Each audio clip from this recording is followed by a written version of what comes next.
जय श्रीमन नारायण। जो टिप्पणी मैं देने जा रहा हूं वह रामानुज दास श्रीमन गट्टू वेणुगोपाल स्वामी द्वारा दी गई है। अध्याय 13 क्षेत्र क्षेत्रज्ञ विभाग योग श्लोक 16। अविभक्तञ्च भूतेषु विभक्तम् इव च स्थितम् भूतभर्तृ च तज्ज्ञेयम् ग्रसिष्णु प्रभविष्णु च। ओम। गीताचार्य श्री कृष्ण परमात्मा अर्जुन के साथ हम सभी को क्षेत्र क्षेत्रज्ञ विभाग योग सिखा रहे हैं। परमात्मा कह रहे हैं आत्मा सभी प्रकार के शरीरों में विद्यमान है तथा उन शरीरों में आत्माएं भी भिन्न भिन्न हैं। फिर भी शरीरों की तरह बदले बिना आत्मा एक ही रहती है। लेकिन अज्ञानी लोग सोचते हैं कि शरीर में होने वाले परिवर्तन आत्मा में भी होते हैं। ये सभी शरीर 5 तत्वों से बने हैं। आत्मा इन शरीरों में निवास करती है, 5 तत्वों को धारण करती है तथा उनसे अलग रहती है। शरीरों में निवास करने वाली आत्मा शरीर की इंद्रियां द्वारा अनुभव की जाने वाली सभी चीजों को देखती है, सभी खाद्य पदार्थों का सेवन करती है तथा बच्चों के जन्म के लिए प्रणाली तैयार करती है, फिर भी सबसे अलग रहती है। इस प्रकार श्री कृष्ण परमात्मा आत्मा के स्वरूप को स्पष्ट कर रहे हैं, यह दिखा रहे हैं कि किस प्रकार आत्मा शरीर में किए जाने वाले सभी कार्यों का आधार है तथा बाकी सभी से अलग रहती है। श्री कृष्ण परमात्मा की शिक्षाओं का ध्यान करते हुए आइए हम इन गुणों को सुधारने का प्रयास जारी रखें जिन्हें श्री कृष्ण परमात्मा ने श्लोक 7 से 12 तक सूचीबद्ध किया है, और आत्मा का सच्चा ज्ञान प्राप्त करने का प्रयास भी जारी रखें। श्री कृष्ण परमात्मा के प्रति समर्पण करके अपने जीवन को सार्थक बनाने का प्रयत्न करते हुए आइए हम श्री कृष्ण परमात्मा के शब्दों को श्लोक के रूप में दोहराएं। अविभक्तञ्च भूतेषु विभक्तमिव च स्थितं भूतभर्तृ च तज्ज्ञेयं ग्रसिष्णु प्रभविष्णु च। श्रीमद् भगवद गीता का संपूर्ण सार श्री कृष्ण परमात्मा द्वारा अध्याय 18 श्लोक 65 से 70 में 8 कार्य करने के लिए दिया गया है। श्री कृष्ण कहते हैं मुझे वे लोग पसंद है जो इन 8 बातों का पालन करते हैं।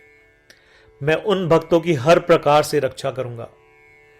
श्री कृष्ण परमात्मा द्वारा बोली गई संपूर्ण भगवद गीता को सुनने के बाद अर्जुन कहते हैं करिष्ये वचनम तव, जिसका अर्थ है कृष्ण मैं वैसा ही करूंगा जैसा आप कहेंगे।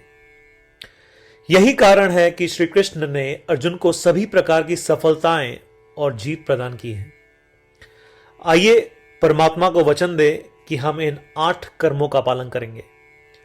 ऐसी कोई पूजा तप या यज्ञ नहीं है जो परमात्मा को यह शब्द देने से बढ़कर हो।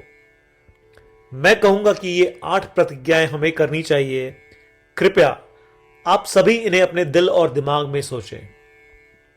इस प्रकार श्री कृष्ण को अपना वचन देते हुए आइए हम सभी श्री कृष्ण के सुंदर चेहरे को खुशी से चमकते हुए देखें और आनंद का अनुभव करें।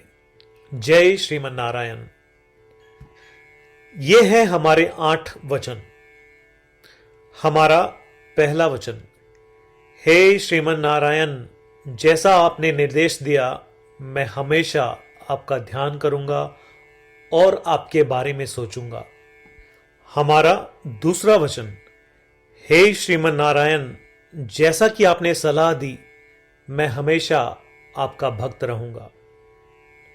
हमारा तीसरा वचन, हे श्रीमन नारायण, मैं अपने सभी कार्य आपकी सेवा के रूप में और आपकी संतुष्टि के लिए करूंगा।